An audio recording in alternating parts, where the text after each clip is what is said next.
Very complicated yung palabas, kako.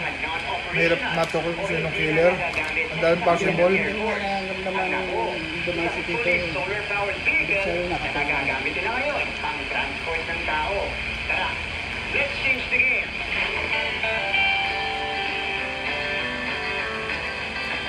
Kung noon, ang mga naiwang ship mula sa World War II, nabigyan ng bagong buhay bilang iconic Pinoy jeepneys. Ngayon, may bagong uling sasakyang nabuo. Mula naman sa mga lumang Philippine Air Force vehicles. Mga puso, nandito tayo ngayon sa Villamor Air Base to check out ang isang self-sustaining electric vehicle na ginawa ng Air Force Research and Development Center. Recycled, fully solar-powered, at may air condition. Yan ang Solar Air Conditioned Vehicle Electric Recycled System, or SAVERS for short. Proyekto ng Air Force Research and Development Center.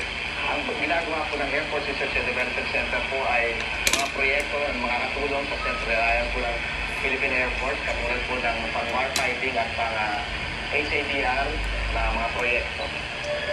Ang SAVERS, binuo mula sa recycled Air Force electric vehicles na non-operational o hindi nagagamit. Pinagsama-sama namin yung best na makukuha namin para makabuo ng isang operational na electric vehicle. The enclosure nito is made from composite fiber na ginawa ng mga personnel namin. Mano-mano ginagawa. Siyempre para sustainable, may built-in solar panels ito sa bubong at onboard batteries for storage. Ito, ang SAVERS, 6 feet ang taas, 15 feet naman ang haba at kung pwede ito magsakay ng up to 6 passengers. Ayan, 6 na katao po, hindi po pwede sumakay dito. At kung meron ka naman fit, nakakapag-carry ito ng up to 200 to 500 kilograms ng load. Iyonin natin. Ganun-ganun lang kapag ka may-click, ibig sabihin tumatakbo na yung makina. Napakatahimik, forward tayo. And the pong SAVERS, ang tinatakbo niya usually ay 30 kilometers per hour. Dahil ginagamit naman nila ito. Hindi gano'ng kabilisan dahil ginagamit nila ito sa mga controlled environments katulad ng mga military bases. At kapag gusto natin sagarin itong SAVERS, gusto natin umusin yung baterya, makaabot tayo ng mga 70 to 80 kilometers bago ito maubos. Pero pwede pa yan ma-extend. Depende kung maaraw ba dahil nag-harness ng power. Nag-collect ng power yung ating solar panels dyan. Nagagamit na nila ito sa Clark Air Base, pang-transport ng personnel. At kasalukuyan nasa proseso sa paggawa ng 14-seater version nito. Kaya agad mga kapuso, pati sa hanay ng ating Air Force ay patungo na rin sa sustainability para na rin sa ating kinabukasan. Para sa GMA Integrated News, ako si Martin Javier.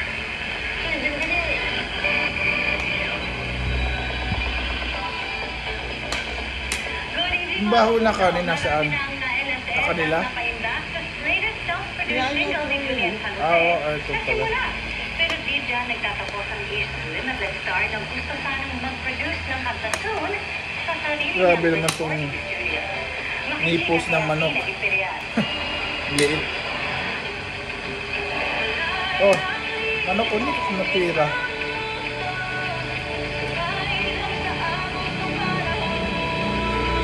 Limitless indeed, si Sportstar Julie Ann San Jose na hindi lang power vocals ang ipinamalas.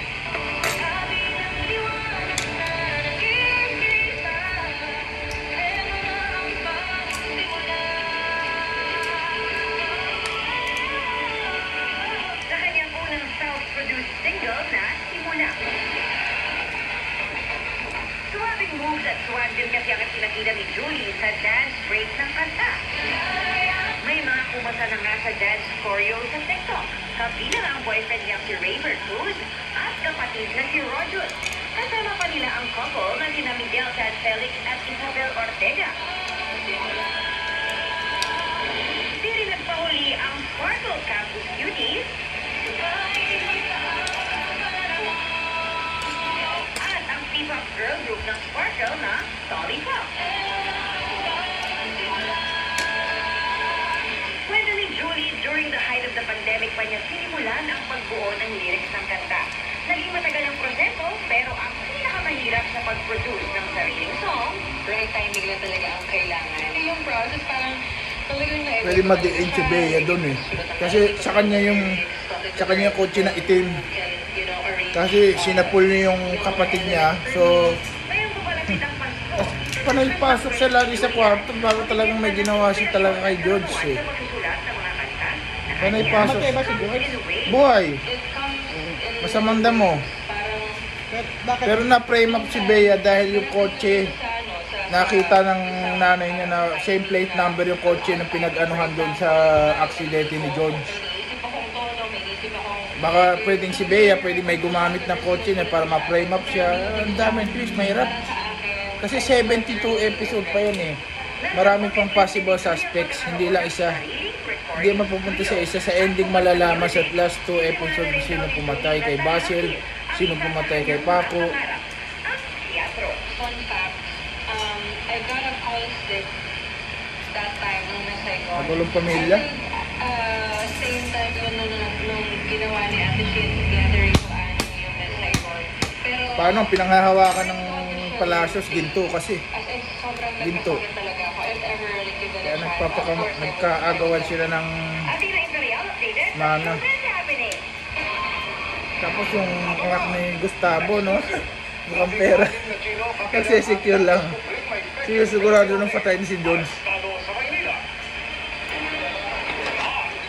Senior citizen sa Thailand na nakahanda ng i-cremate. Abay, yung nagising. Ano na? Dito lang. Puta ragis. 24 oras. Siguro narinigan niyang may mamanahin kaya ayaw niya pa ibigay yung mana. Nagising. Yan siya sabi ko, himala, hindi posible. Alam mo na. Pag gusto nang itaas, mabuhay ka na kahit patay ka na, mabubuhay ka. Huwag kang kitang plema. Kaya wag mo na-underestimate ang taas. Ang pang-agap sa ka, bago wala. Hindi lang yan. Paroxysm is the generic name of Zomix. If symptoms persist, consult your doctor. Gusto ko mag-relax pero... Nanakit ang katawan? Mag-alagsan FR. Relax muna. Para game ulit bukas. Ay Delvias po. Naniniwala. Totoo ang relax man. Sakit na katawan. Totoo ang relax man. Kilala mo ba yung karibal ni Muhammad Ali? Patay na rin si George Foreman. Ang maalam na rin, tatlo na sila nasa, kung nasaan man sila nasa heaven. Tatlo na sila ni Frazier. Si Frazier namatay, cancer. Si ano sa Parkinson's, sa gulpi sa ulo. Si Ali. Dito ako sa tunay na natural at original. May full of quality excellence pa.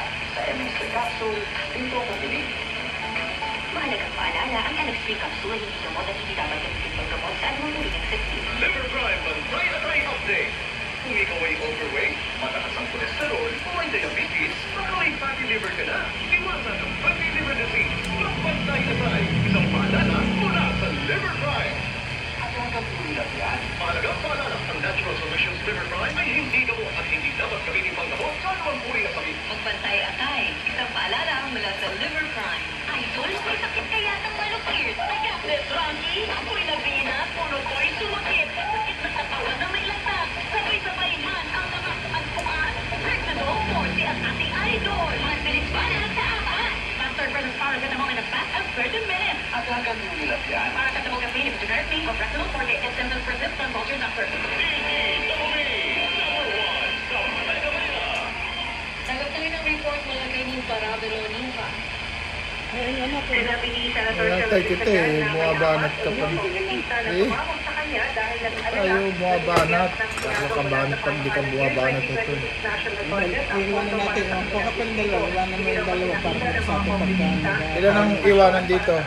Dito sa panupalang budget ni endorso ng Senate Pagpunayan naman tayo bukas sa sa website ng Senado. Ang kinagsa niyan, nagsama ng Senate Committee on Finance, pinaliwanag niya sa mga kaibigan ng kongresista na hindi tinanggal ang budget ng kanilang distrito at nalitulan sila Dalawa na kinuha ko. sa website. Pinayuhan niya makakapugnayan si Chair Morrison ng House Committee on Appropriations na si Congresswoman Kaena. Sa pamagluto ma, the best. Na meron talaga silang itinatanggal na dalawang tulong proyekto na nagkakahalaga ng 1.5 billion pesos dahil Ang dami, gusto ko. Hindi mo nakita ko na eh. Dati hayang, kaya siguro wala na. ng Turuan mo, Mami. ang budget na makapuputi sa bansa. Dito ay Ayun ko na. Senate President Tito Soto III na maraming kongresista ang tumawag sa kanyang political officer dahil katulad ng sinabi ni Bessene, nag-akala na pinatapyas ng mga senador ang pundo sa kabilang baluarte. Ako si Nisa Daramin ng James Radio, DWD, dapat ito. Sinundan ang report ni New Tuesday. Kahasang itinanggi ng Malacanang ang aligasyon ni dating NECO chief Silvestre Elviser na inalok siya ni Pangulong Ferdinand Marcos Jr.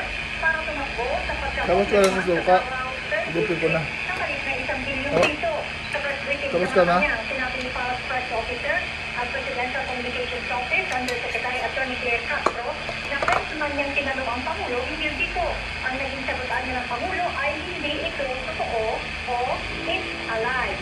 Natugat ang issue matapos sabihin ni Benio na sa isang foro na inalok siya ng 1 bilyon pesos pangakong cabinet post kapalit ng pagtakbo laban kay Davao City 3rd District Representative Isidro Uma na kilalang kaalyado ng dating administrasyon Duterte. Tumanggi umano si Benio sa alok at ituan niya ang nakikita niyang dahilan kung bakit siya tinanggal bilang ECO chair noong September 2024. Ako, Chief Study News ng GMA Super Radio, DWD, dapat totoo. Hindi makapaniwala ang isang pamilya mula po sa Thailand. Ang kanila kasing senior citizen na kamag-anak na nakahanda ng ikrimay. Patay, ikrimay. Paano nangyari na ang patay biglang nabuhay? Kuya Kim, ano na? Tila nakakita ng mundo makaanak na pukulat sa lulong sa Thailand. Ang kanya nung kasing kaanak na dinaglag ng patay at nakalitay na sa kamao. Bigla doon ang isip. Na-video pa nila kung gumagalaw-galaw. Ayon sa kababata nitong kapatid, madaling araw nitong November 23, kamapansin nilang wala ng buhay ang 65-year-old na matanda. Agad nung nila itong pinilagang sa ataul. 65? Pinagawa ng death certificate at dinala sa isang templo bago ipakalamin. Pero nang ibababa na raw sana ang ataul sa pick-up truck, dito na raw nila nagsapurin ang tangkay, hindi nang nabuhay. Kaya agad daw na sinubos sa ospital ang matanda. May mga papirang pagkakataon ng pasyente ay diniklara ng patay. Pero biglang muling umitik ang puso ilang minuto pagkatapos. Di ba naibansa mo na? Yun ay pangyayari kung saan yung pasyente na tumigil na yung puso ay sumailalim sa CPR, yung tinatawag natin cardiopulmonary resuscitation. Yung resuscitation ay ginagawa para bumalik yung pagtibok ng puso. Nangyayari ito kapag may natrat na hangin sa chest cavity at biglang nag-release. Dahilan para muling kumana ang puso. However, of course, hindi naman lahat na-revive. So kapag hindi successful yung attempt at resuscitation, dinideklara ang pasyente na clinically dead. Napakadalang ng kaso nito. Ang nangyari pa sa matanda sa Thailand, may tuturing na kaso ng Lazarus syndrome. Hindi ako completely aware of the specific procedures, customs and traditions ng kanilang bansa. No, kasi usually sa ating bansa, familiar na dalhin for cremation, no, ay nag-undergo na yan. Pag yung bansa mo, in that video, mukhang galing sa household, mukhang generation na galing sa, no? It's like this is not true, Lazarus syndrome. Yung video appears to be a case of mistaken or incorrect declaration of death. Maaaring hindi sumailalim yung pasyente sa kumpleto at correct na procedures. Laging tandaan, importante ang may alam. Ako si Kuya Kim, magsagot ko kayo, 24 oras. Palibasa science, hindi ka naniniwala eh. CCTV at electronics equipment ang pronta. Pero supplier na pala ng gadget sa mga scam app na sinalakay na establishmento sa Maynila. Labing-anim ang hinuli kabilang isang pugante at isang gumagamit ng peking Filipino na pangalan. Nakatutok si John Consulta. Exclusive. Nakasada pa sa kanilang mga workstation ng mga Chinese na ito nang abutan ng Bureau of Immigration Vigilance Search sa isang gusali sa Maynila. Ang ilan, undocumented o kaya may problema sa kanilang papeles. May dessert ba tayo? Isang pugante wanted sa China na sa kasong fraud. Ah. Ayon sa immigration, tindahan ng CCTV at electronics equipment ang fraud ng grupo. Pero lumalabas na sila umano ang nagpuproseso at nagsusupply ng mga computer at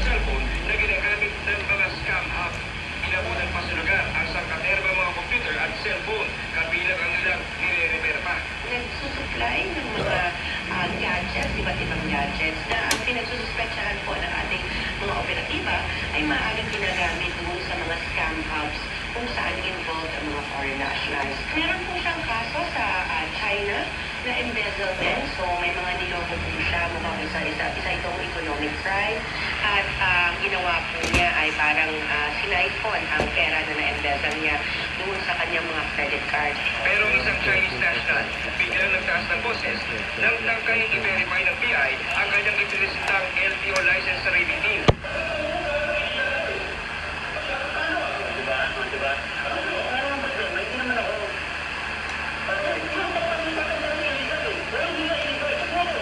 Sa huli, inaresto ang lalaking ito na nagpakilalang Pilipino at nagpresenta pa ng isang LTO driver's license na gamit ang Filipino name. Ayon sa LTO, bagamat legit ang lisensyang malitrato pa ng Chinese, hindi totoo ang Filipino name na ginamit. Sa ngayon, na-trace na ng LTO kung saan nabigyan ng lisensya ang Chinese gamit ang peking Pilipinong pangalan. Agad akong nag-issue ng show cause order dun sa opisyal ng LTO, hepe ng LTO, kung saan